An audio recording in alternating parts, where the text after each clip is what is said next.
Hello and Tash Dile.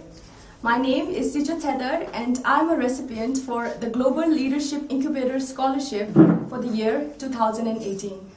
My hometown is a small refugee settlement in Odisha. It can easily be described as a stagnant community because there is almost zero opportunity for aspiring youngsters, which is why my parents wanted to send me away for my education. Fortunately, owing to my academic record and refugee status, I was eligible to sit for a special entrance exam and got selected for an academic honor called the Pestalozzi Fellowship. So I moved to Dehradun and studied in St. Joseph's Academy from the 6th till the 12th grade under the sponsorship of Pestalozzi. It was there that I was able to truly discover myself and recognize my passion for literature. My family consists of 5 members, including myself. My father is the project director and driver for the solid waste management program in my hometown. My mother is a housewife, my sister is a nurse, and my brother owns a small restaurant. I'm the youngest in the family. My passion for reading began with a lot of Enid Blyton's, Charles Dickens, Anne Martin's, Meg Cabot's, and Roald Dahl's books. So they definitely have to be on the list of my favorite authors. Apart from these, my other favorites also include Sidney Sheldon, Tilly Bagshaw, Agatha Christie, Harper Lee, Charlotte Bronte, Lee Child, Catherine Coulter, John Case, and Sophie Kinsella.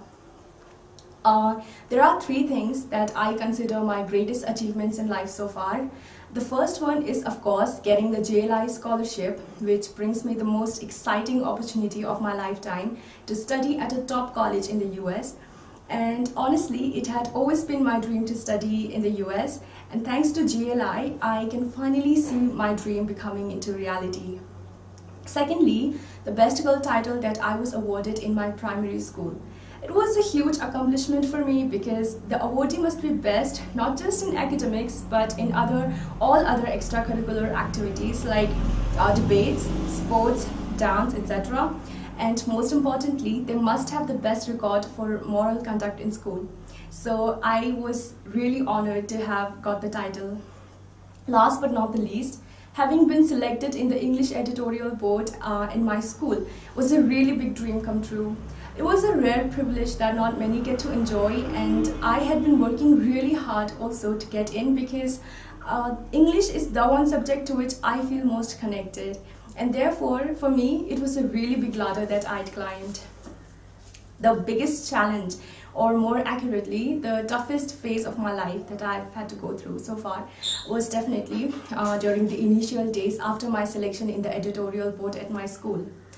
I was ecstatic at first, only to discover that I was overwhelmingly intimidated by the other members of the board, most of whom also belonged to the debate society. So I could not get across my opinions, and all the ideas that I had in my head stayed there. So I was pretty stressed, and this continued until I finally decided to treat it as a challenge and not as a threat. So with gradual but persistent efforts, I was slowly able to come out of my shell and be verbally expressive. Well, in my opinion, a leader is not just somebody who enjoys official authorities and presides over a group of people, but rather somebody who has the power to inspire others with their work and dedication. Somebody who has the strength and the confidence to undertake responsibilities and initiatives whenever such an opportunity arises. A leader to me is somebody who's not afraid to take charge and lead people towards better lives when they are lost and wondering about. Somebody who people can look up to and rely on. A role model, which is what I aspire to be. The people who've influenced me the most have to be my parents. They are undoubtedly the most hardworking, dedicated, honest, and genuine people that I've ever met. The amount of sacrifices that they've had to make on their comforts just so they could give us a comfortable life teaches me a great deal about selflessness and finding contentment in the least of the little things. They always teach me to be grateful for all the things that I've been blessed with, and also that it's okay to dream for greater things, but to never lose my humility in the process. They're my guardian angels. Well, talking about how I plan to contribute to the society, I want to spread awareness on the importance of education in the most rural of areas all around the world, starting from India. I want to help eradicate poverty by educating the underprivileged kids. I also wish to join hands with organizations that have a similar aim and approach and contribute in the best way I can in helping the underprivileged to lead better lives. Furthermore, I also wish to open a music and dance academy for the disadvantaged kids. So my aim basically is to help these kids realize their true potential and talent and make use of it and not let their background or money hold them back from achieving their dreams. Well, the reason why I want to study in the US is because I feel that in India, the scope for an aspiring English literature student is pretty limited. And since English is my desired course, I believe that the kind of environment, exposure, and challenges that I will be introduced to at a US college will be more stimulating and fruitful in helping me grow as a student, a writer, and as an individual.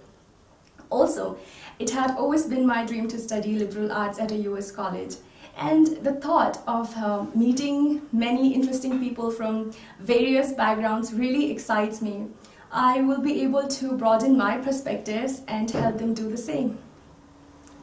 I believe that as a Tibetan, a huge responsibility falls on my shoulders to be motivating and to be a positive influence on the upcoming generation of Tibetans. And it also becomes my duty to follow the path of righteousness, kindness, and non-violence, as is always encouraged by our spiritual leader, His Holiness the Dalai Lama, and to give action to his policies and objectives, that is to gain genuine autonomy in Tibet by means of dialogue with the Chinese leadership.